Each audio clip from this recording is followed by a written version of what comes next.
Good afternoon. Welcome back to the Washington Outsider. With you today is Irina Tsukerman, the editor-in-chief, and Jesse Rojo, who works for the Philos Project as the director of the Philos Latino chapter focused on the relationships with the Latin American communities. And Jesse, you will tell us a little bit about yourself and about the project for the audience who doesn't know much about this organization, and of course, your personal work in it. Yes, definitely. What you said, my name is Jesse Rojo. I was born and raised in Washington Heights of Dominican family. And I participate in an evangelical community here. It's First Baptist Hispanic Church in Manhattan. It's been around for 50 years. So it's a historical church in the community, very traditional Hispanic community. And I work at Philos Project as the director of Philos Latino. So as you also said, I represent Philos in U.S. Hispanic communities in Latin America, apart from also developing very specific resources to engage that community, educate the community, build leaders and build communities in order to take action in a lot of the issues that we do at Philos, promoting positive Christian engagement in the Near East. In my case, I get the wonderful opportunity to do it among my people, the Spanish-speaking community, which is a whole nother world in and of itself, of a lot of excitement, but also interesting developing diplomacy with regards to Israel. So is the Philos project focused specifically on Christian engagement with Israel, or is it a more general kind of engagement with the entire region? Can you tell us a little bit more about that? Yeah, the Philos Project certainly has a broad and comprehensive mission, right? It's promoting positive Christian engagement in the Near East. So Israel is not the only issue that we do, but it certainly plays a major center point for us, not only for geopolitical reasons, but also theological and philosophical reasons. We believe that a lot of the values that we cherish in the West, a lot of the ideas, in fact, a lot of communities engage with for social justice and advocating for the young or the vulnerable come from the Hebrew Bible, right? They're inspired by these ideas that were first introduced to the Jewish people or the state of Israel or the nation of Israel, right? And today, Israel represents those ideas for us and inspire those ideas for us, in particular Latin America, which we'll get into it as well in our conversation. But certainly we also tackle issues such as Christian persecution, religious minority rights in the region. Every 3 months, we do advocacy campaigns. Right now, we're in the middle of raising awareness about the Coptic community in Egypt, led by one of our colleagues, Miriam, who is also Coptic Christian herself. So we're leading as well and trying to engage our community to build the next generation of leaders, which is the Philo Leadership Institute. We like to take action now in the present, but we also understand that Philos or the members of Philos that are currently alive will not be here forever. So there is a huge need to really work with our young people and create better education and awareness of what's happening in the world today, but more importantly, teaching them how to be leaders in the international realm, international affairs. And what kind of action-based projects do you typically engage in? Yeah, so be very specific. One of our campaigns that we did were to fundraise for computers for Christian schools in Iraq.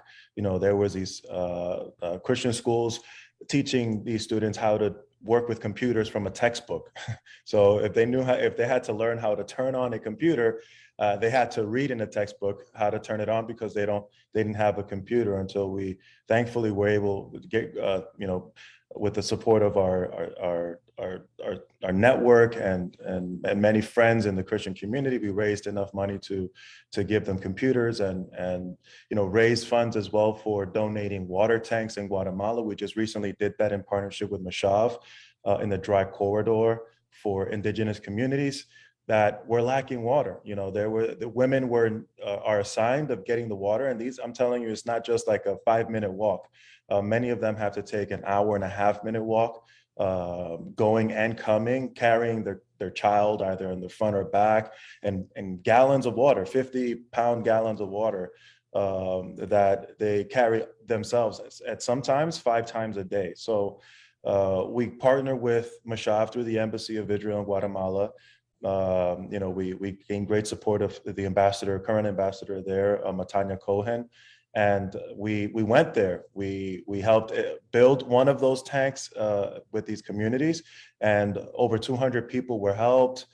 They get to preserve water for almost 4 months, so it saves them a ton of time. It brings the family together because many a time these women have to leave their children alone.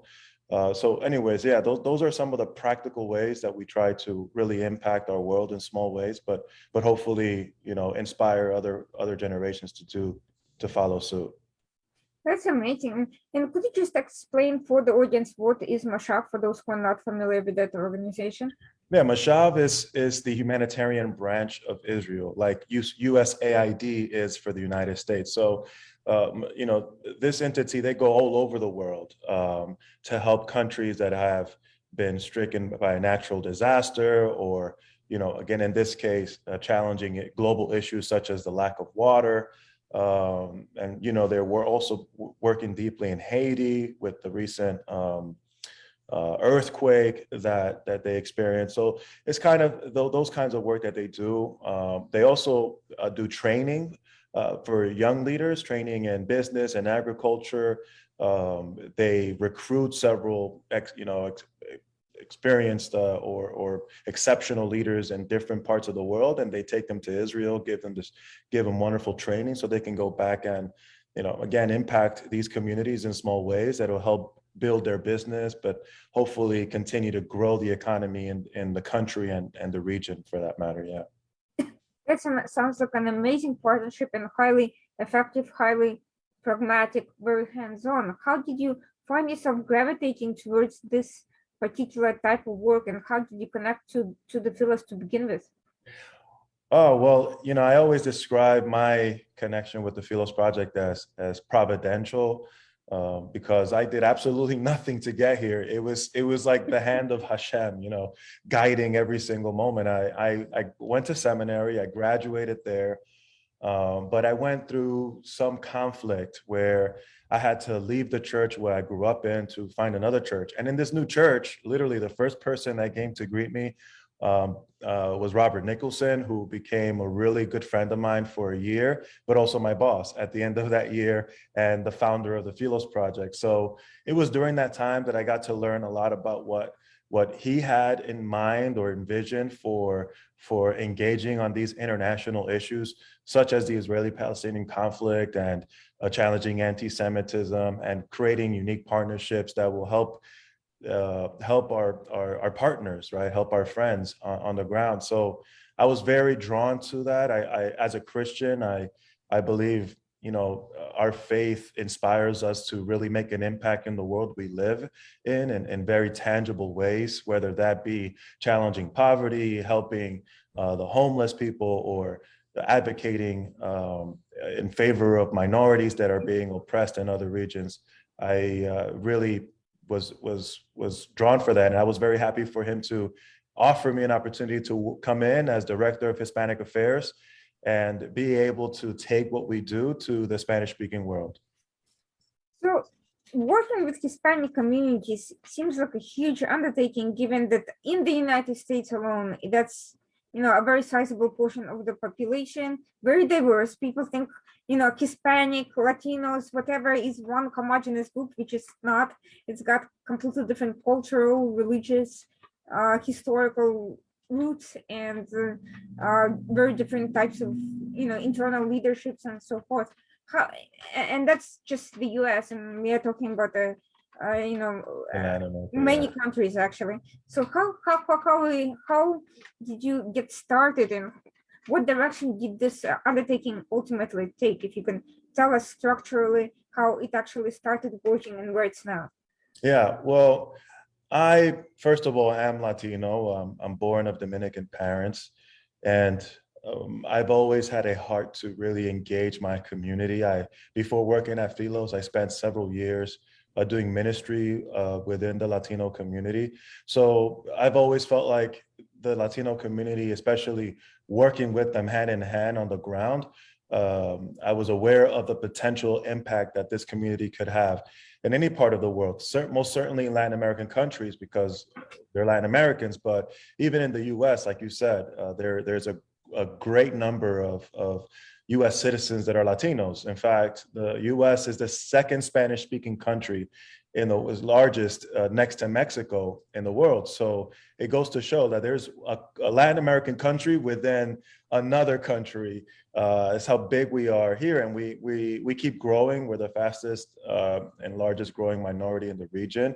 It slowed down a bit of its pace, I believe, in the last year, but we're still moving, according to previous projections.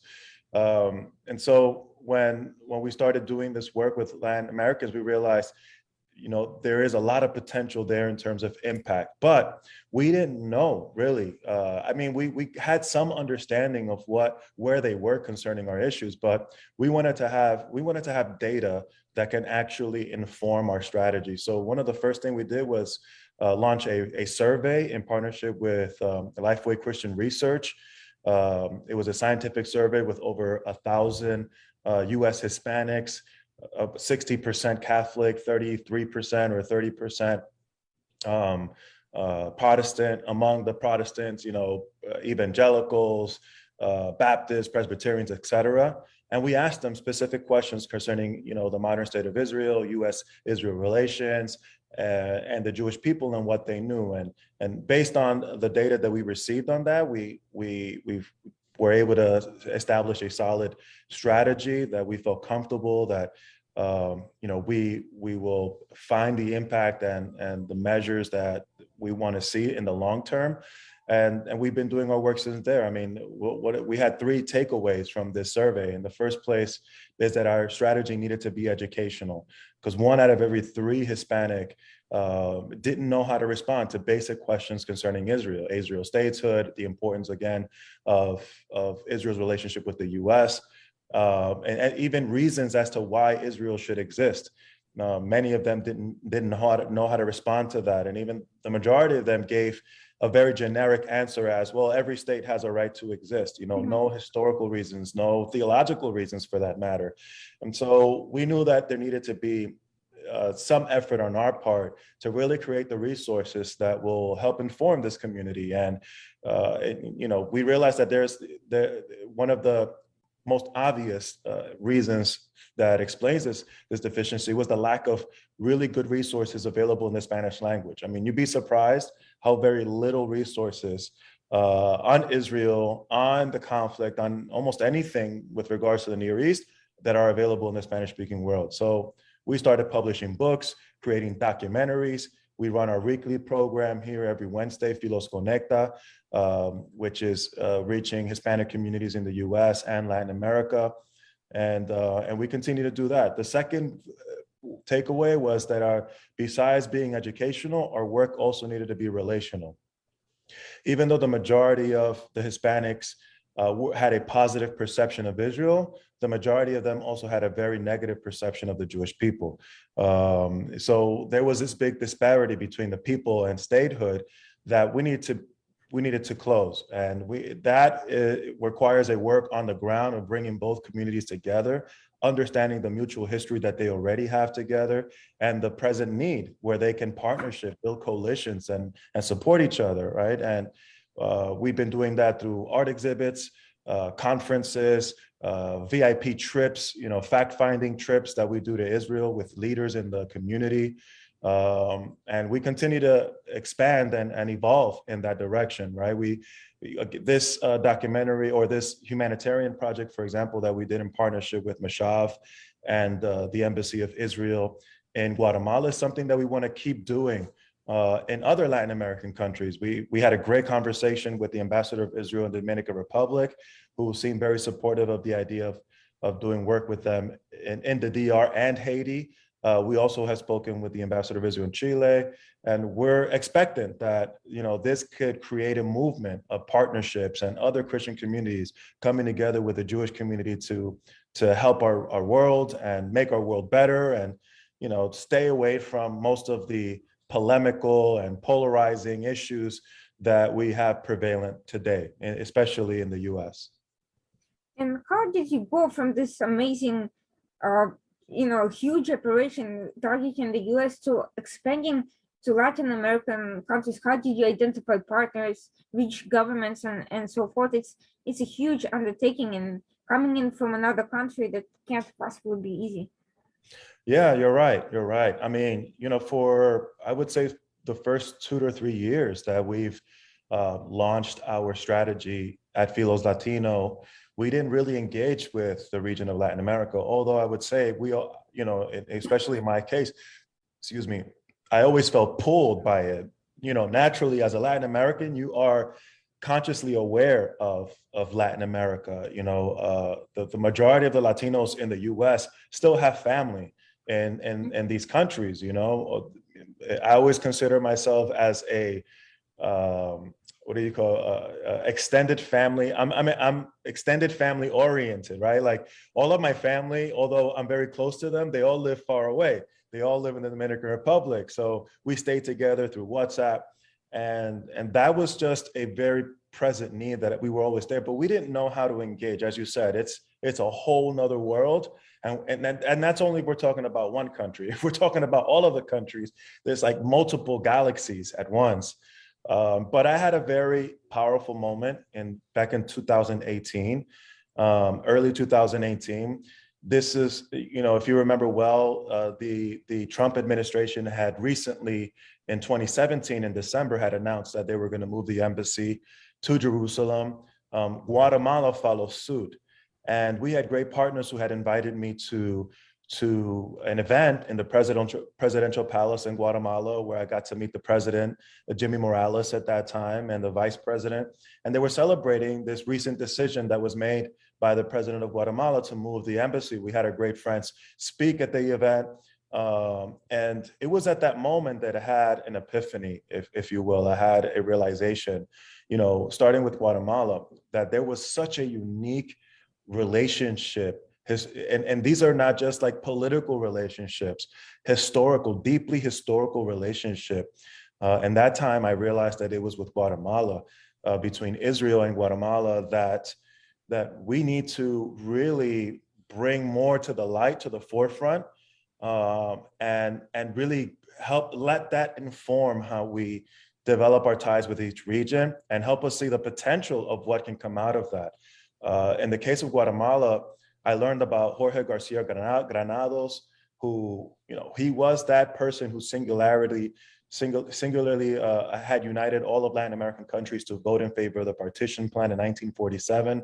He was a member of UNSCOP, of that entity of the UN that went on the ground to investigate the conflict, give the recommendations. I have a book actually from him that he published not too long after that. It's called The Birth of Israel. And it was the first eyewitness account of what took place with UNSCOP on the ground, and why they voted in favor of the partition plan. Unfortunately, it's out of publication. Lord willing, we will be bringing it back. We are working on because I want to read it. No, it's great work, and he really inspired me a lot to really dig deeper. He said this one quote that I'll read in his preface towards the end, which is his motivating factor as to why he supported strongly the existence of the state of Israel and the Jewish people to live there, and why every Latin American country should follow suit. Here it is. He said, "On a wider plane, I am convinced that lessons for the entire human race are to be found in the struggle of the Jews. They have proved that against all possible odds, faith in a cause, the spirit of sacrifice for an ideal will win through. That is the lasting lessons for us all. Faith is stronger than material force, and in the final battle, he conquers who fights for what he knows is just and right." I wholeheartedly agree with that. And the more I get to know Latin America, its history, the history of the Jewish community there, the more we discover moments where these communities impacted deeply those countries. where these historical moments have been the bloodline of these diplomatic relations that we see today. That for the most, most of us just see it as political expediency to some extent, but I think they're deeply, deeply rooted in history. Indeed, I think having a long-term kind of vision of relationships is a much better way than you can start with deals, you can start with pragmatic considerations, but at the end of the day, if you want something to last, it needs to have a solid human foundation and not just temporary pragmatic arrangements. So you started with Guatemala, it sounds like, simply because that it seemed like an opportunity. What actual steps got you on the ground, and what happened then?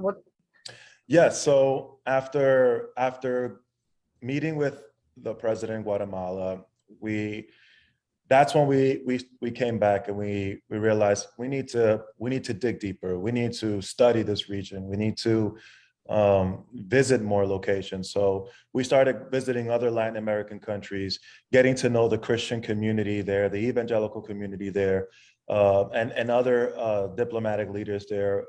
In the end, we got to meet eight or heads of state and members of Congress in 8 Latin American countries, and hundreds of thousands of evangelical churches. And it's these evangelical churches that really build those relationships on the ground. And some of these leaders were here in the US, and many of them were in the region, right? It's these leaders that are Christian statesmen, right? They're not just worshiping in church, they're advocates, they're advocating in their society, they're becoming political leaders. And you cannot, I was gonna share another historical data, but I'll just finish this point. But please feel free to do so. I'm actually very curious. So. Okay. Well,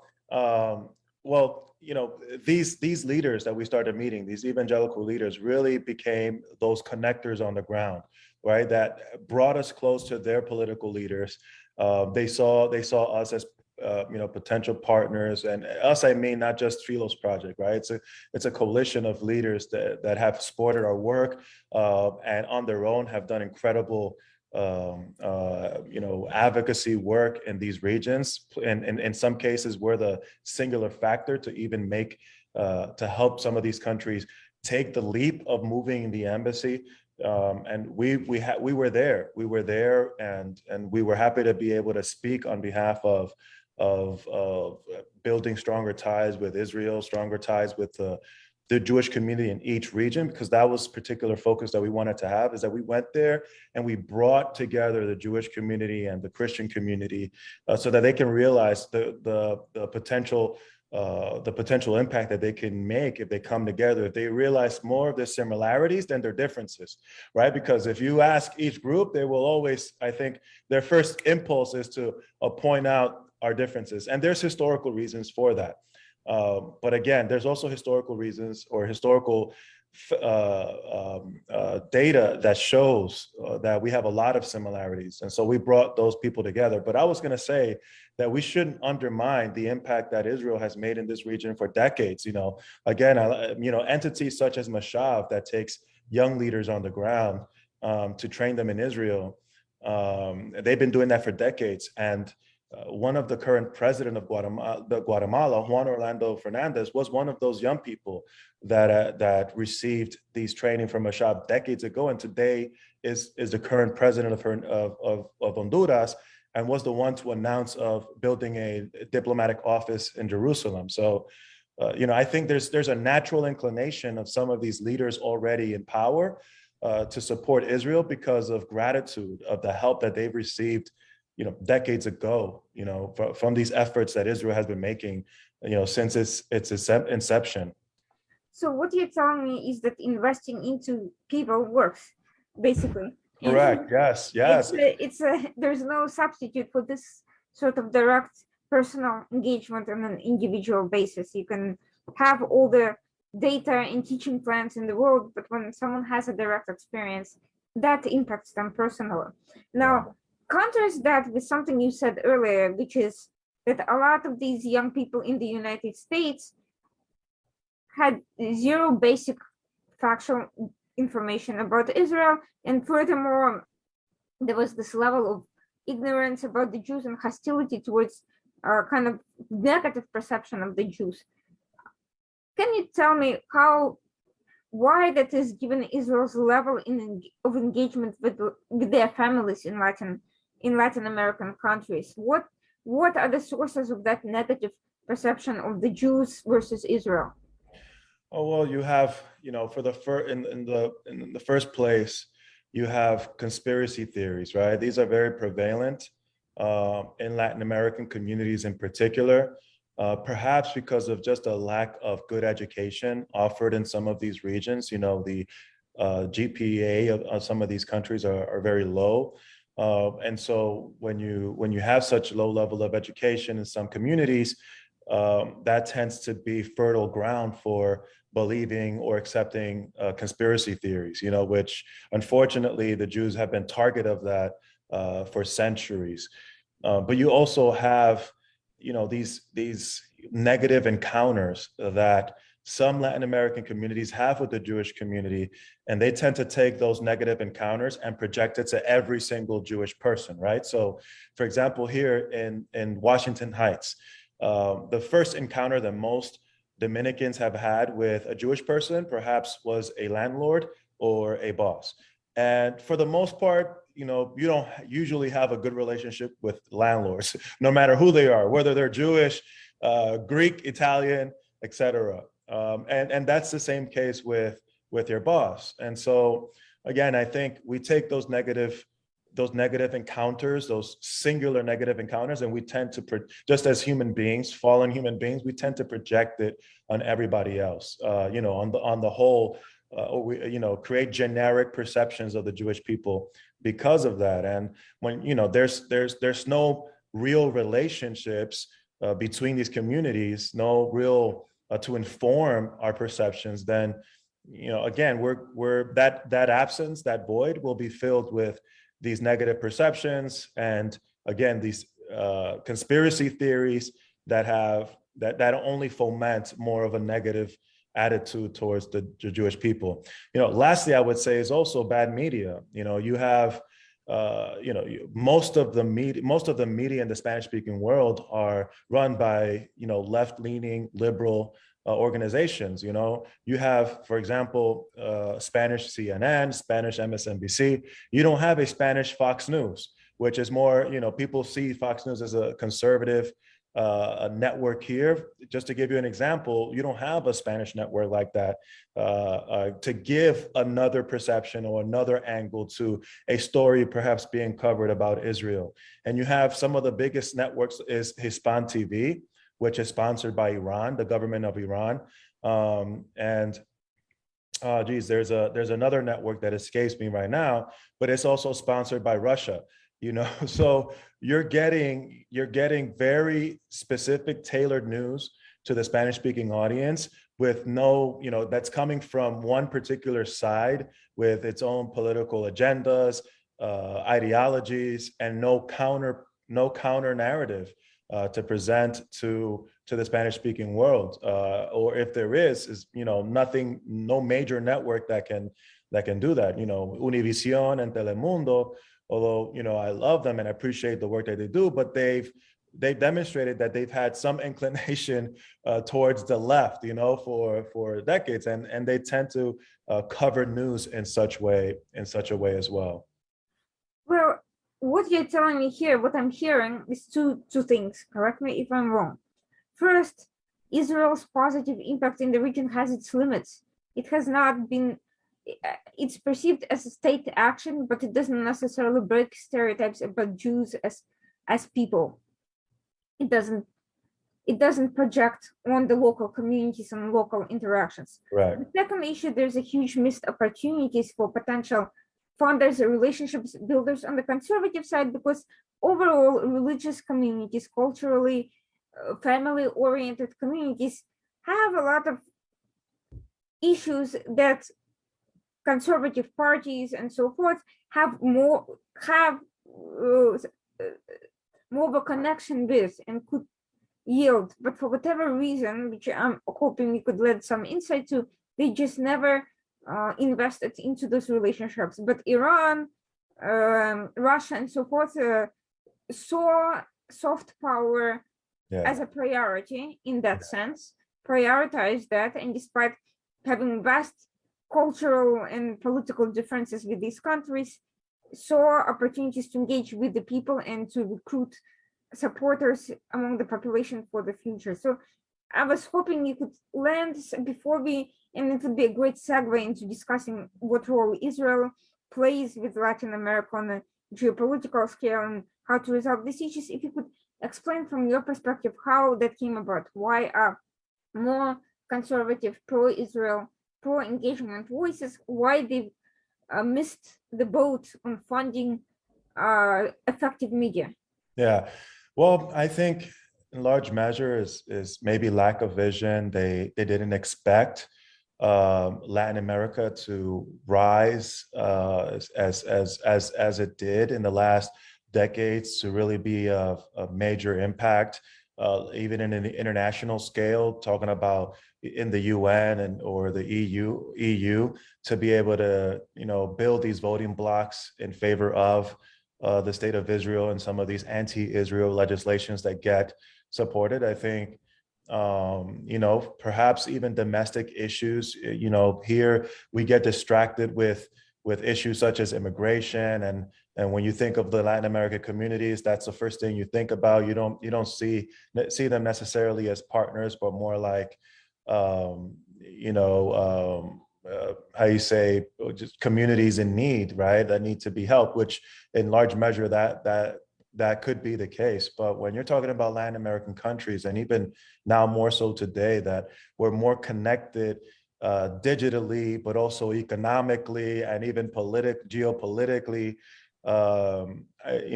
I think now is the time to wake up and realize the important work that we need to do if we want to give a counter narrative and show that the conservative movement can make a difference in the region.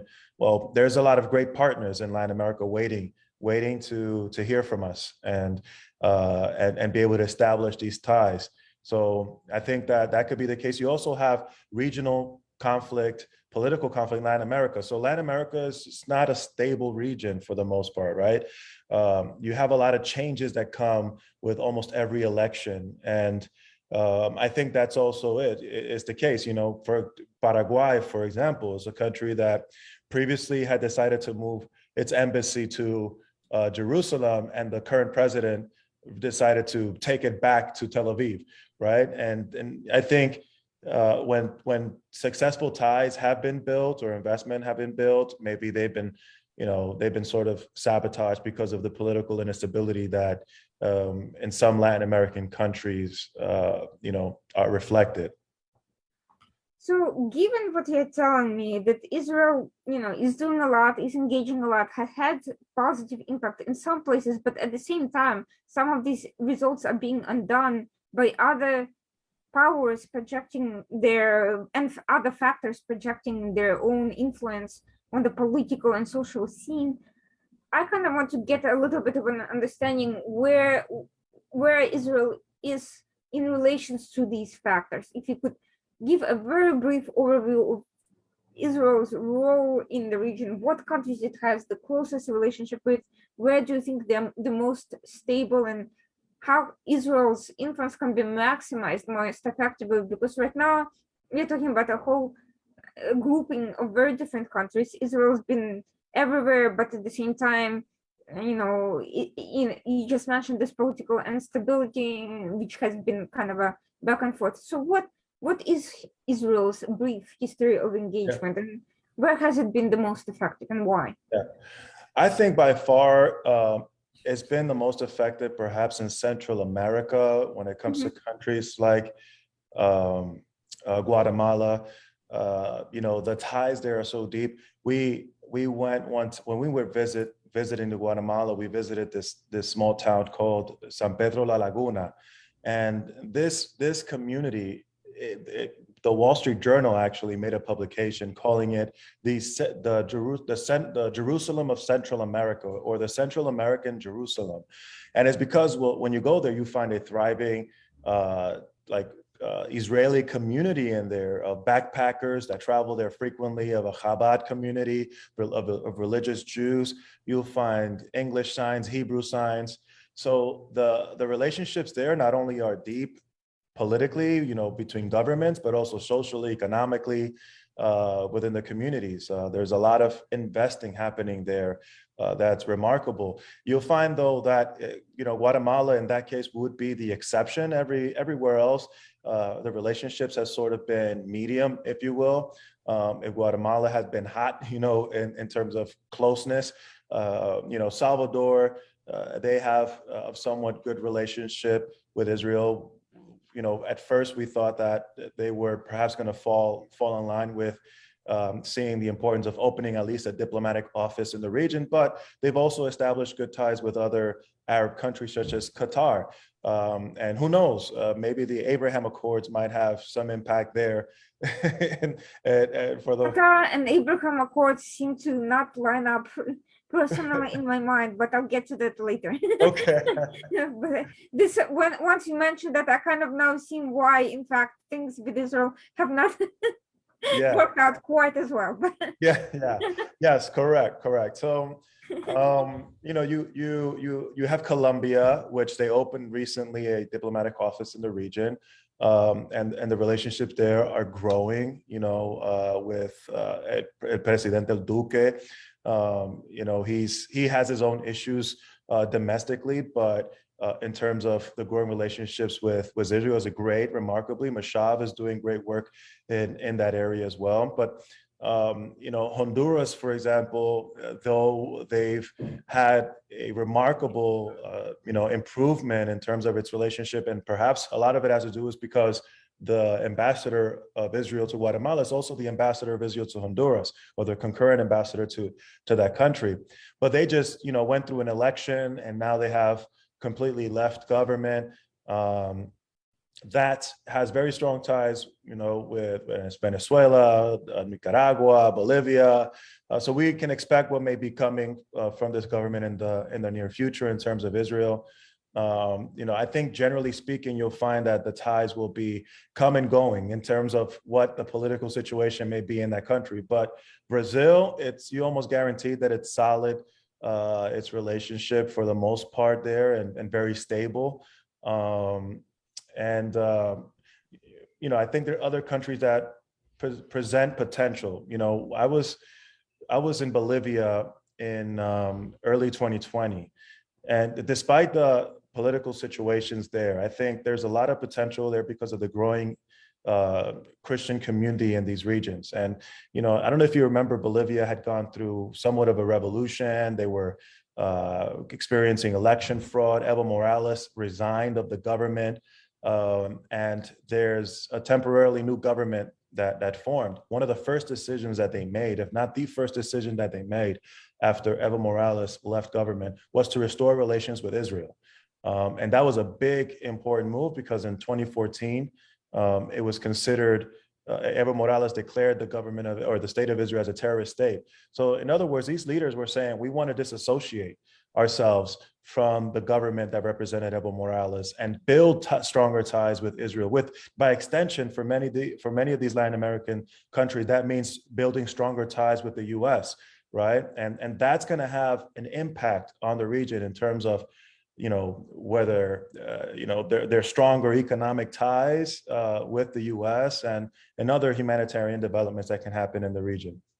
So what I'm hearing right now is that a lot of these socioeconomic factors that create political instability and these leftist movements require significant investment of economic development combined with soft power projection that can only be, most likely, Israel alone cannot currently project, but needs backing from the United States and or a bloc of other countries in order to kind of stabilize and deepen the relationship there past political upheavals, or at least minimize the chance of political upheavals. It sounds to me like what we are talking about is a potentially a new version of the Abraham Accords for Latin America.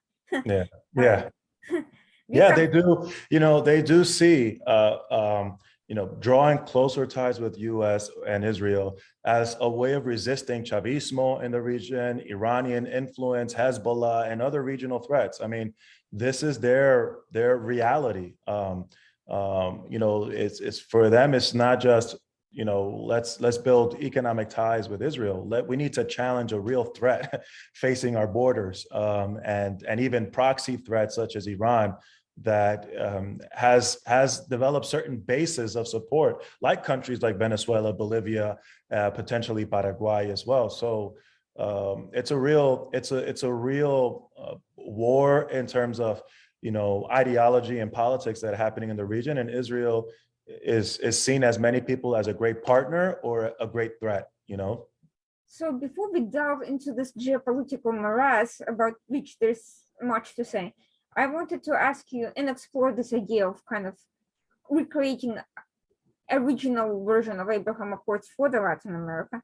I wanted to ask you, I wanted to throw a little bit of a bomb here and ask you a controversial question about whether do you see a role for Anusim, otherwise known as conversos or crypto Jews, as facilitators of some of these relationships, because many of them are, live as religious Christians, so they're not necessarily part of the Jewish communities, but at the same time, a significant portion of them has some level of affinity for Yes. Judaism and understanding of the mindset that can help overcome some of these cultural stereotypes. What is their role currently, and where do you see, and how do you think is best to kind of capitalize on their presence in these countries? I think that's a great point. That goes along the deep historical ties that I believe that exist in Latin America. According to some surveys, and these are not like super official numbers, they're not the consensus of all, but it's nonetheless significant. 1 out of every 5 Latin American in the region could be potentially of Jewish descent. Which that I saw. I'm basing on a study where they did it with over 7,000 Latin Americans. Which, if we use just that, I've heard higher numbers even. From like it could be potentially 30 to 40% of the population that could come of Jewish descent, and in large measure because of the Inquisition, right? Many Jews fled Spain in 1492 because of the Inquisition, and came through the Americas, either through Christopher Columbus or later efforts afterwards, and even during the wars. More Jewish families migration happened to Latin America. So, there's a lot of Latin Americans that see themselves connected to the Jewish community, even if they never practiced Judaism, but because their great grandfather was Jewish, right? And they understand, from a historical level, that this community has gone through a lot of persecution, and that Israel today is a sign of hope, because the Jews have gone through these types of persecution for 2,000 years, and imagine yourself as a Latin American going through political instability, going through manifestations and protests, and you see Israel as a thriving nation today, and it's a reflection of the struggle of the Jewish people, and they finally made it back home, right? And they're established their home, so they see that and they're inspired by it. They want to bring that same result to their country. So I've seen a lot of them, really getting engaged and supporting many of these presidents in their move of the embassy, in establishing a diplomatic office in the region. I think they are. I have a hat called Yo Soy Parte, and it was part of a solidarity event that we organized, and we had Jason Guberman of the American Sephardi Federation attend.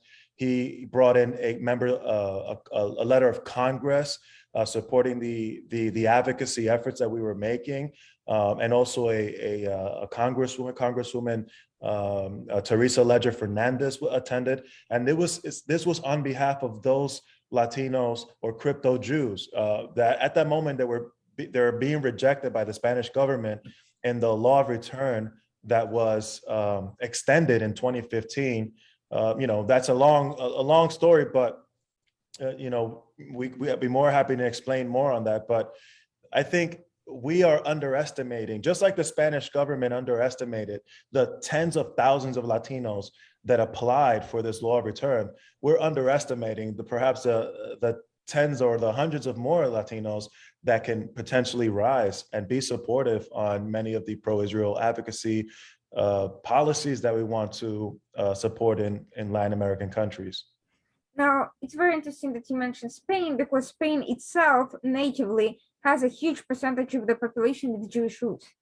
At the Yes. same time, it also has a very high level of local anti-Semitism, Yes. including by those people with Jewish roots. And most recently, this unholy coalition of extreme leftist parties with ties to various regimes, including Iran, Cuba, Venezuela, and so forth, plus some local, radical right-wing populations. You see a spike in kind of popular anti-Semitic state sentiment, and you see the Spanish government being kind of inadequate in combating this cultural phenomenon. And now you see potential fear of these,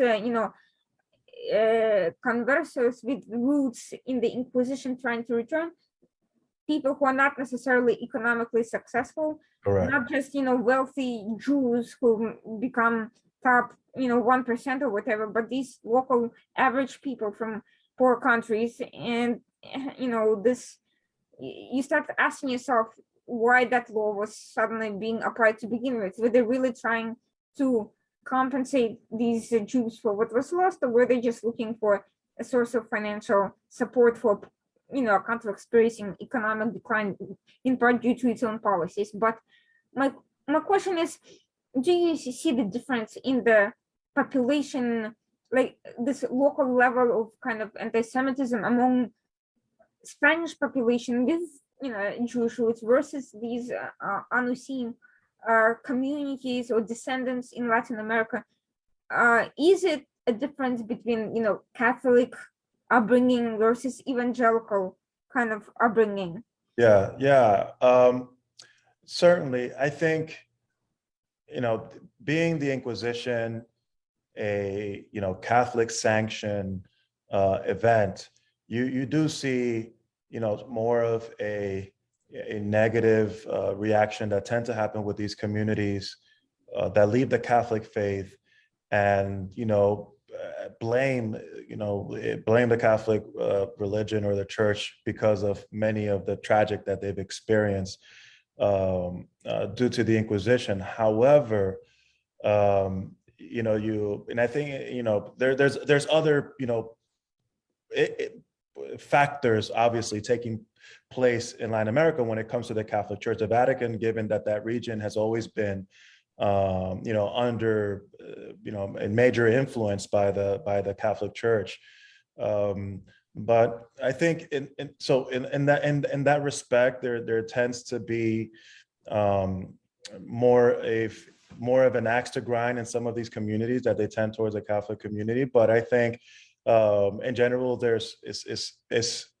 it's not the rule for the most part, but historically it tends to be the issue. Now with the evangelical community, on the other hand, there is a larger growing admiration, if you will, with sort of the Judaism, the expressions of worship of the Jewish community, and again, seeing Israel, the state of Israel, as something of a reflection of their faith. Jerusalem for the evangelical community is not just the capital of Israel; it's the moral capital of the Christian world.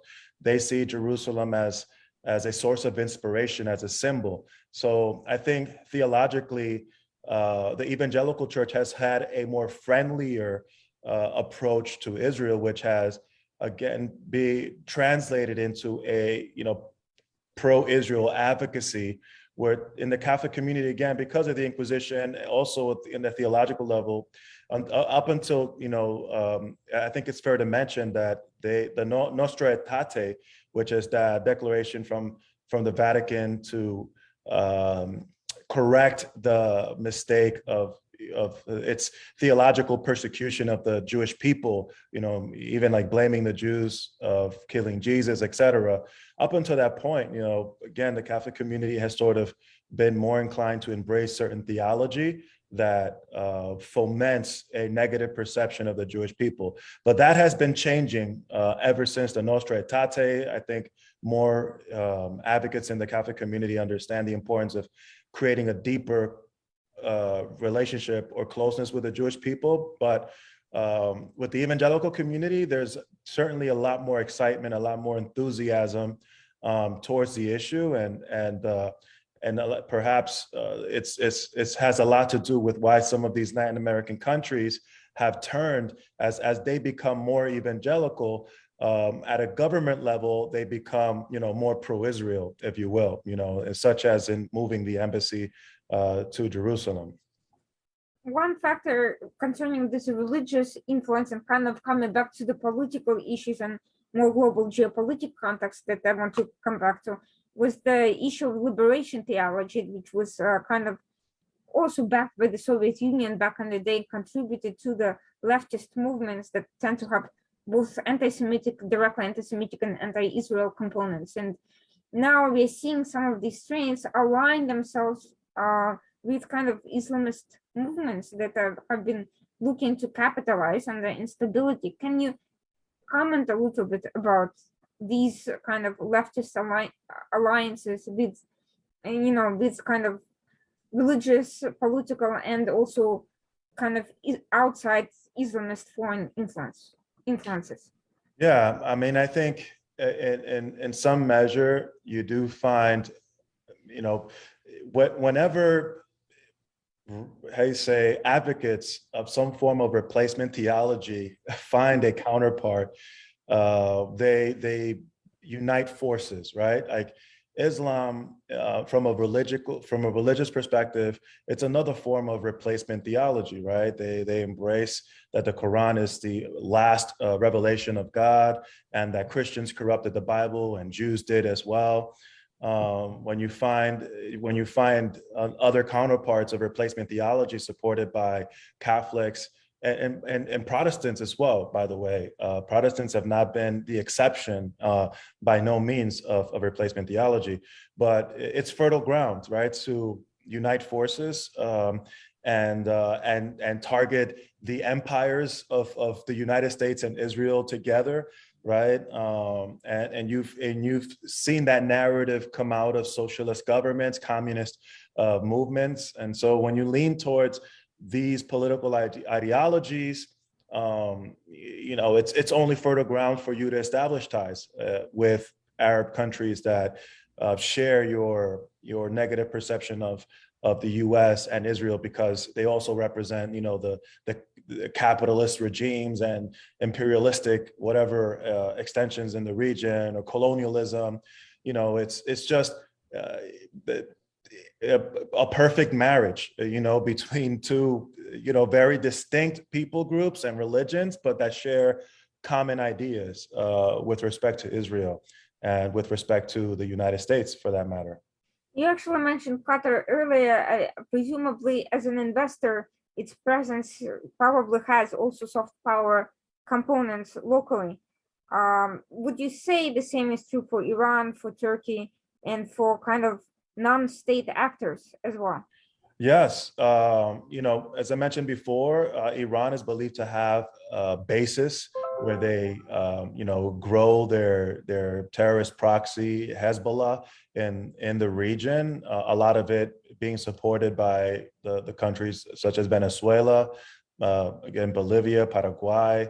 You even had some of perhaps the most anti-Semitic incident happen in the region in Argentina. I don't know if you may recall the AMIA bombing that took place decades ago, and even just recently, I think it was in 2014 or 2015, there was the assassination of Alberto Nisman, who was a lawyer, a Jewish lawyer, native of the Jewish community there, who was investigating the case and had evidence that he was going to present the day to the court that was incriminating the current president at the time, Christina Kirchner, of perhaps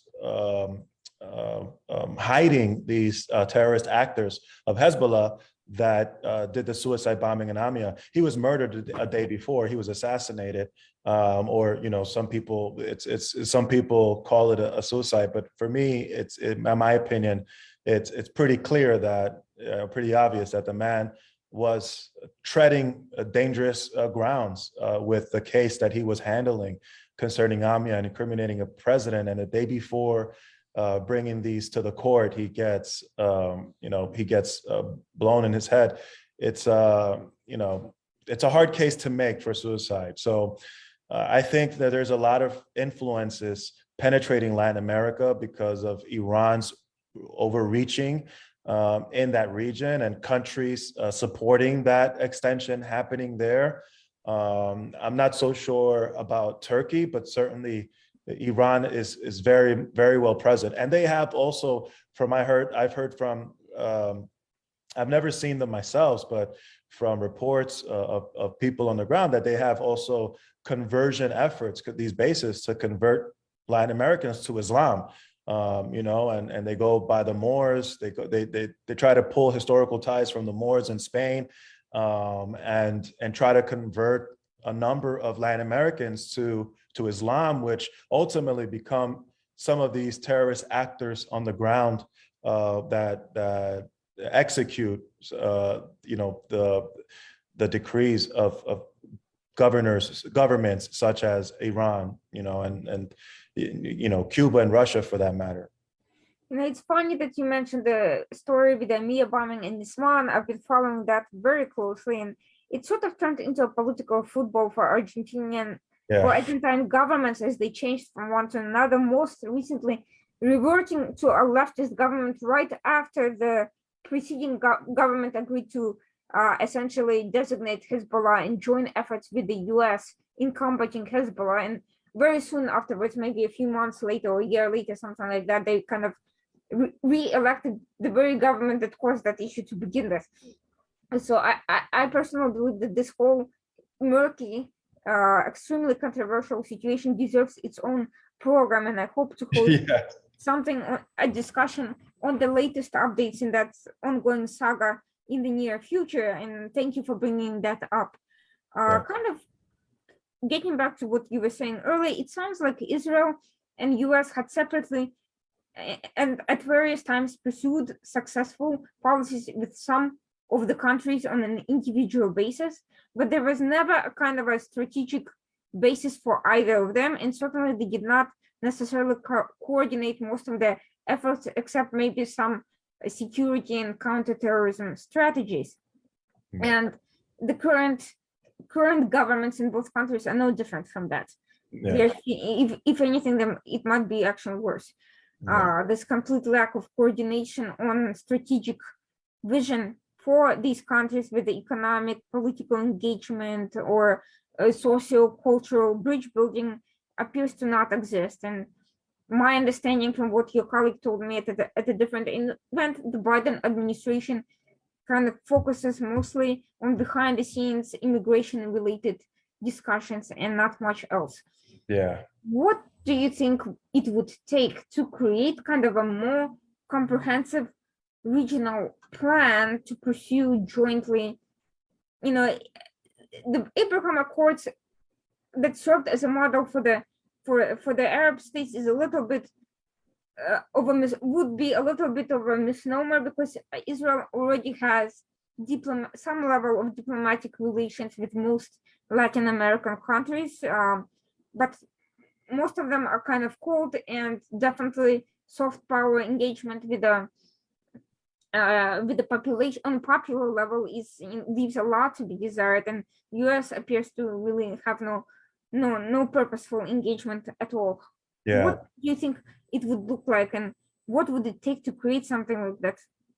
If the push wouldn't be coming from the current administration in the US, do you think that congressional members or private parties or some combination of NGOs, members of US Congress or influencers, political influencers in the US could drive such an effort?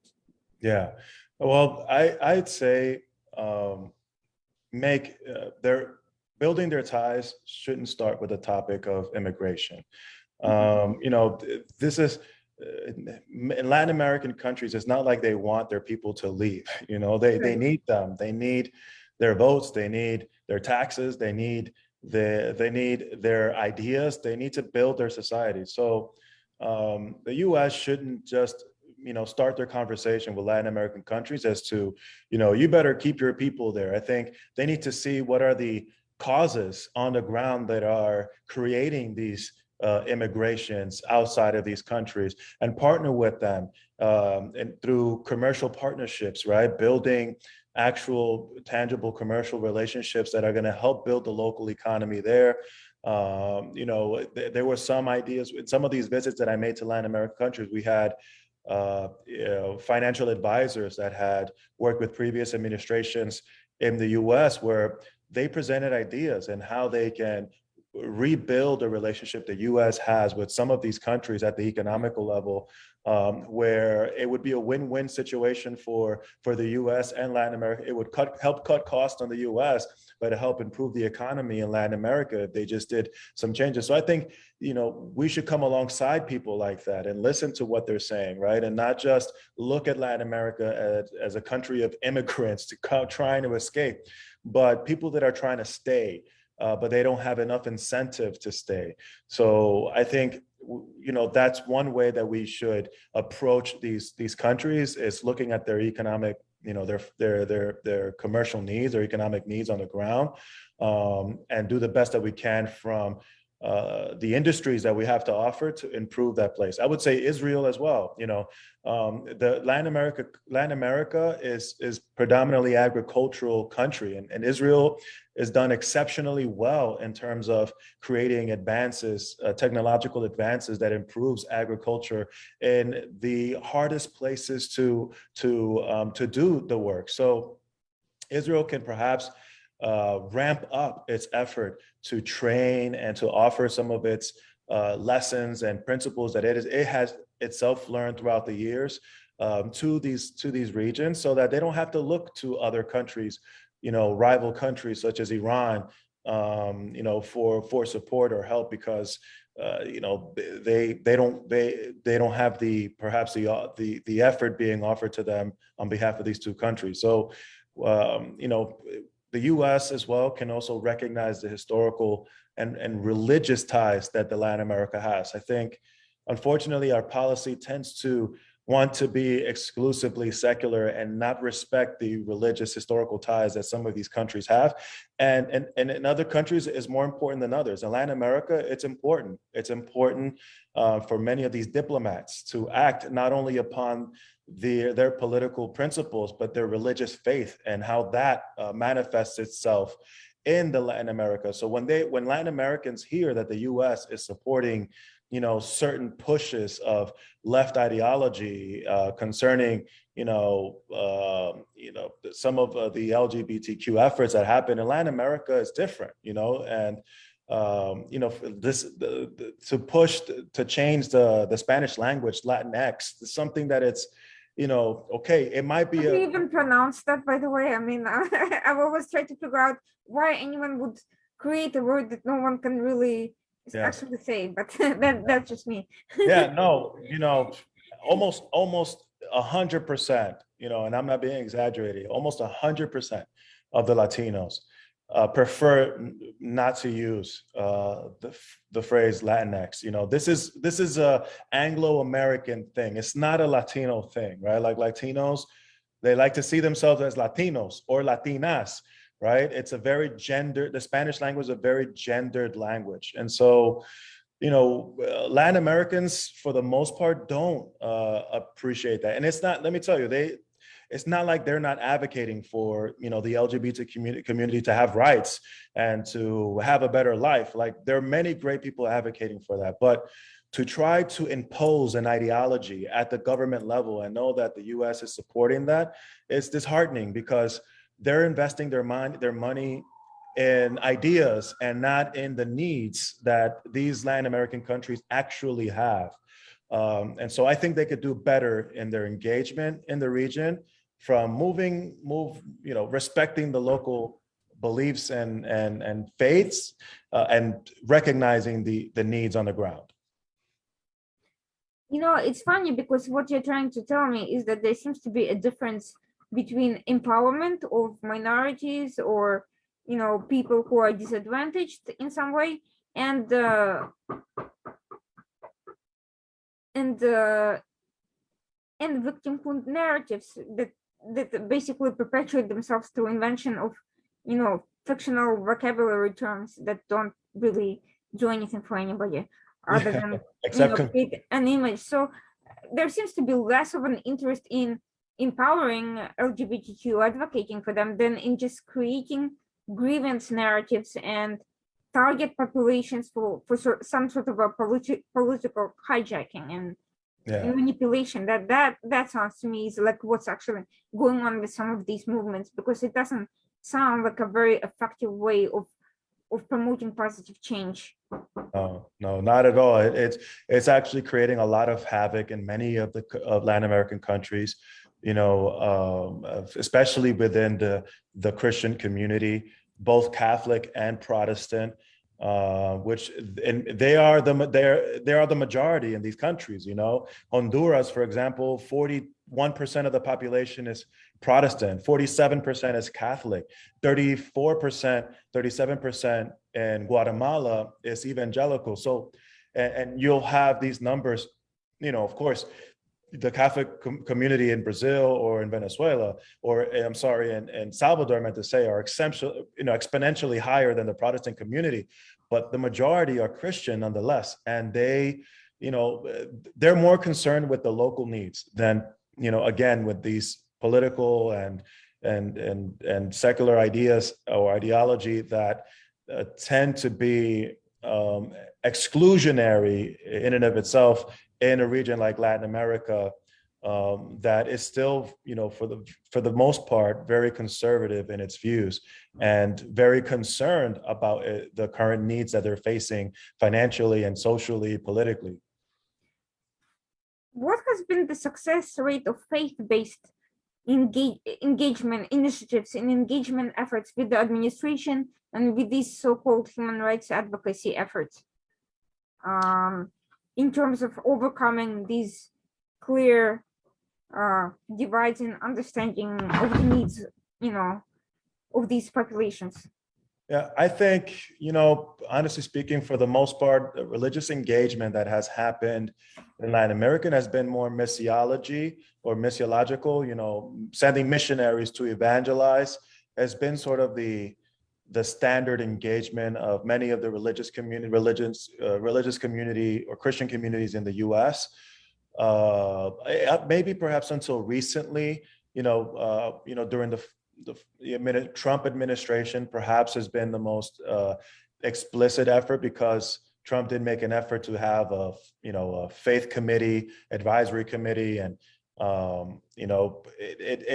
that sort of helped to immobilize some of the Christian leaders in the U.S. to engage other Christian communities in Latin America, apart from just missions, but also political and advocacy engagement in the in their respective countries. So I don't know if there's been that much from that much engagement from a religious perspective that has impacted, that has gone interactive between governments, but rather more on the local level and predominantly missions up until, perhaps the last 4 years, maybe at most a decade or two, because the Protestant community, especially in the evangelical community, they've also historically been closed to the idea of political engagement. In many of these churches, they've been hostile, and that's still the case in many churches. They're hostile to the idea of the church getting involved in politics. It hasn't been until recent years. There's been great books that have been published that have been able to provide a better theology, because again, also political engagement in some churches have been associated with liberation theology, which for the most part, they try to stay away from that kind of theology. But since then, better theology has been, and better books have been written and published on how the church can actually be a good voice, and how the church's role does actually also include being present, holding accountable our government leaders before God on moral issues, on taking care of the poor and the vulnerable in our communities, among other matters related to their faith. And has there been any successful exchanges between these Christian leaders in the US after the Trump, faith-based that advisory board, the Latin American, their counterparts, and Israeli, any Israeli parties? Has there been any sort of a trilateral engagement in that respect? Could you say that question one more time? I'm not sure if I You mentioned that following Trump's advisory board setup, there's been more success in engaging U.S. Christian leaders with their Latin American counterparts, but I was wondering whether those efforts have in any way triangulate with any Israeli parties, whether the government or any private initiatives. At the moment, I don't recall that it has. I think, generally speaking, Israel has seen the importance of building a stronger support within the Christian community in Latin America. Again, given that the majority of them have been, the majority of Latin Americans are Christian, whether Catholic or Protestant. I think Israel has done an effort, for example, to extend invitations to some of these presidents to come to Israel, to extend or expand their support at a humanitarian level through Mashav, for example. So I think, there hasn't been an explicitly religion or religious approach on either side, but I think it's supposed, right? It's expected, and I think it's been seen in some of the it's been heard in some of the declarations that some of these presidents have said. For example, Jimmy Morales one time said that there's just a Christian way for us to do politics, right? We don't separate politics from our Christian faith. And he confessed that the decision for him to move the embassy was just not only a political decision for him. It was also a decision informed by his faith. So I think it's assumed for the most part, but I can't recall there being an explicit effort. Also, besides ramping up its effort to bring more Christians to Israel, going to Israel, it's an important factor for many Christians, even if Christians don't even realize it. But I've seen it myself, seeing thousands of Christians go to Israel in the 7 years that I've done this work, how their faith is impacted by being there, walking through the land of Israel. And I think in that sense, Israel, in Israel, receiving all of these Christians see that, their tourists are very, very well trained, and even like understanding the Christian tourists that come, pilgrims that come to the country, and really do their best to represent Israel well and show them how the Bible is still alive, and that Israel is very much concerned with preserving that history, because it's history too. So Christians look at that, and they look at that with a lot of gratitude, because when they go to Israel, it matters to them to be able to walk through the Bible, to see that their faith it's a real faith. It has a land, it has rocks, and all of those speak of our faith. And we go back home, reinvigorated in our faith, and even motivated more to support Israel on in any level. It's interesting that you mentioned that, because there is another factor that's playing a role in the kind of difficulties of engagement on that issue, and that is, in the US, the religious factor is changing, not only just to strict secularism, though. We forget that President Truman, a Democrat, his faith played a tremendous role in his decision to recognize Israel despite political advice from his close associates in the government. But at the same time, we are seeing that kind of evangelical communities in the US are affected by leftist movements and funding. And I've had a discussion with a leader who also explained how the corruption of the more conservative-leaning religious blocs also played a role in the disillusionment and hijacking of the discourse by some of these kind of anti-Israel and his ahistorical, I would say, religious theological initiatives that are kind of also creating an additional stumbling block in these types of relationships, and which I think should be a subject for a wider discussion among religious leaders trying to kind of create something concerning this particular level of relationship. That's certainly a problem, but I don't want to keep you too long. I wanted to finish kind of with a broader question, kind of tying everything we've discussed. One of the attempts of the Trump administration has been creating a security, but also a political kind of bloc called MESA, or the Arab NATO in the Middle East, which would eventually integrate Israel following more countries joining the Abraham Accords. That was a vision. There were many issues and problems with it on all levels, and it hasn't quite materialized, although Israel's defense relationships with the region have, grown significantly. So it hasn't been a complete failure either at all. Mm. But my question is, do you believe that there is a possibility of creating a more targeted bloc between Israel and at least some of the Latin American countries on countering, Chavismo, countering Iran, countering, China's even kind of more aggressive debt-focused kind of economic expansion and other regional threats and problems? Yeah. What can be done to create something similar, but possibly more successful and more structured? Yeah, well, I would say that, in terms of China would certainly present a challenge in Latin America. It's extended its relations, it's doubled down on it in many Latin American countries. And I'm not convinced that that's going to be easily,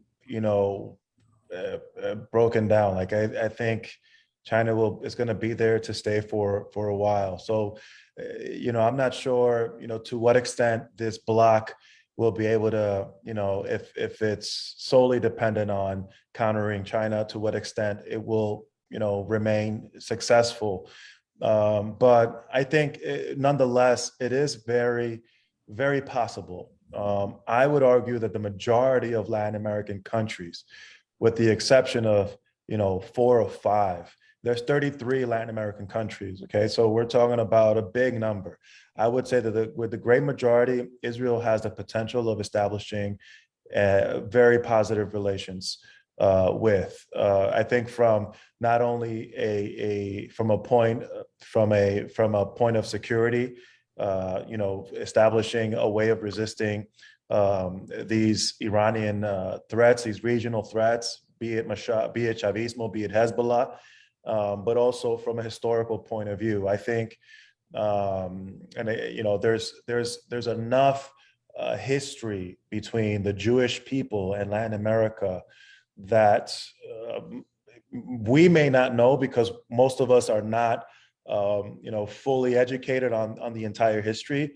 But that when we do, we'll realize that there's a deeper historical relationship that exists, and that will translate at a government level. So, I just came from Dominican Republic, doing a 2-week filming project for a docuseries that tells the history of the Jewish people in the country, the role the Dominican Republic played in World War II, but even a much more deeper history that we didn't even know, but we discovered during our time there, that the Jewish community has been there since the early 1900s, if not earlier, in the Americas. And that according, we looked at many historical documents, but according to one historian, They were the cornerstone of financially supporting it, whether through arms, money,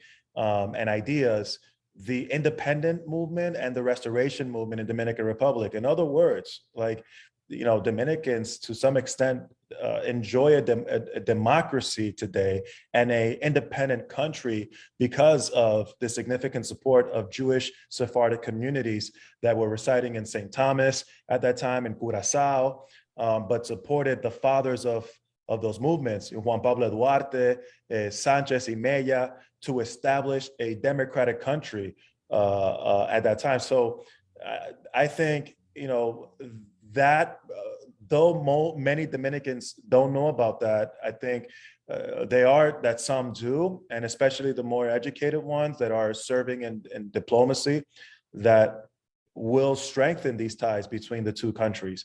The same would go with Brazil, the same would go with Argentina, in fact, and among other countries in Mexico that remember these moments, remember how much the Jewish people have been incredibly helpful to us in Latin America. And today, that presents an opportunity to continue to strengthen diplomacy with Israel, especially as Israel is, exceeding many of the challenges that, be it water, be it agriculture, be it poverty, that many Latin American countries are facing today. So I think there is a growing potential there. If we look at the evangelical or the Christian community that's growing as well, to whatever extent that community keeps growing at the rate that it keeps growing, almost by default, you're going to have a community that's going to be more inclined to stand in solidarity with the Jewish people against anti-Semitism, and to support Israel, and, to have these countries be allies, especially in some of these anti-Israel committees that are formed in places such as the United Nations and so forth. So I'm expectant that we're just at the tip of the iceberg, that we're just beginning to see what Latin America can do in favor of the Jewish people, in favor of Israel, and especially even the U.S. The communities here too. I'm expecting that could be incredibly beneficial for the U.S. in the long term as well. Well, what you're telling me is, for people with any sort of vision, there's plenty of opportunity to engage, to promote growth of a mutual understanding through educational initiatives, through cultural initiatives, through economic and business and industrial engagement and humanitarian engagement, yes. And of course, even on political and security levels, one just needs to have the political or otherwise will and the organizational wherewithal to. They have to realize governments will come and go. All right. Today Honduras has a left government. Tomorrow they might have a right one again. So if Israel, be it the United States, only go by whoever is in power at that moment, well, that's the extent that their relationship will go. But if they keep building their relationships on the ground with the people, those are the relationships that are permanent, that are lasting.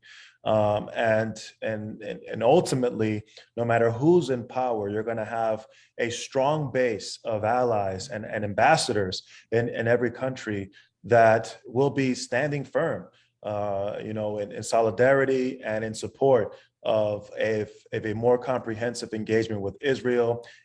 Because again, I think it'll be beneficial for Latin America. They know it. They know that Israel has a lot more to offer to these countries than what Iran has to offer, than Russia has to offer, and the U.S. For that matter. It's because they don't separate one with the other. These two countries are the dynamic duo, right? The Batman and Robin, and they need that help. And I think that Latin America can be that third party to really develop a stronger Western hemisphere with stronger Western values. And that will be for the good of all of us. Jesse, thank you so much for these insights. That gave me a lot of food for thought. I hope that you'll be able to share a lot of your work in the future. I hope that your documentary gets wider attention and on college campuses, because unfortunately there's a dearth of historical knowledge. All these Latinx or whatever advocates don't really do much of historical education, as I've noticed, or any sort of education. So it's all about, the feel emotional, pull of the fad of the moment, but not really any systematic, engagement with understanding the roots of how we came about. And any combat against any injustice requires thorough understanding and not just an emotional reaction. And I think there's a lot of growth for wonderful initiatives. I hope to continue engaging with the Philos as well on many issues in the future, hearing about your initiatives, your important work, maybe focusing more in the future on some of your specific humanitarian projects or educational initiatives, and getting to a more granular level on those, and maybe inviting some of your counterparts as well to hear their perspectives. This has been eye-opening. Thank you so much. Best of success with all your efforts. Thank you so much, Irina. Really, it's been a great pleasure, great honor to be in your program and to have this conversation with you. Thank you so much for seeing the importance of having the conversation, seeing the importance of engaging the Latino community. I'm very, very expectant and very encouraged to see what's happening, and the fact that the Jewish community as well is becoming more aware of the importance of being there and establishing stronger ties. I'm very proud to be a part of this work, and thank you again for giving me the another opportunity to create more awareness of the work that we're doing, and hopefully, and we look forward to that for certain, to continue working with you and be here again. Thank you so much. Best of luck, and we'll be hearing from you soon. This was the Washington Outsider, our series on Israel's foreign relations, this time focusing on Latin America. Stay tuned for more programming in this and other areas. Thank you, and thank you for tuning in.